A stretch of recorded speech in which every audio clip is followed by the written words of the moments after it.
Use பண்ணுவோம். Okay.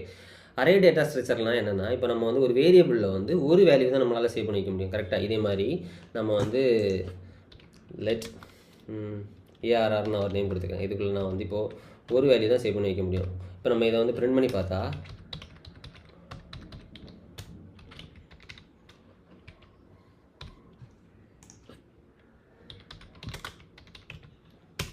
இதுக்கு பார்த்தா தெரியும் உங்களுக்கு ஒரு வேல்யூ தான் இருக்கும். இப்போ அரேஸை பொறுத்த வரைக்கும் நம்ம இதே மாதிரி நிறைய வேல்யூஸை தொடர்ச்சியாக சேவ் பண்ணி வச்சுக்க முடியும். கரெக்டாக பாருங்கள். இப்போது 1, 2, 3, 4, 5, 6. இப்போ இதை நம்ம பிரிண்ட் பண்ணி பார்த்தா உங்களுக்கு தெரியும் நிறைய வேல்யூ சேவ் பண்ணி வச்சுக்கோங்க. கரெக்டாக இதே மாதிரி ஒரே இதில் நம்ம நிறைய வேல்யூஸை சேவ் பண்ணி வச்சுக்க முடியும். இதோட இண்டெக்ஸ் எப்படி இருக்கும்னா, அரே இண்டெக்ஸ் வந்து எப்போவுமே வந்து 0ல் தான் ஸ்டார்ட் ஆகும். ஓகே. இப்போ இதுக்குள்ளே 6 இருக்குது. கரெக்டாக இதோட இண்டெக்ஸ் வந்து 0வாக தான் இருக்கும். இதோட இண்டெக்ஸ் வந்து 5ஆக தான்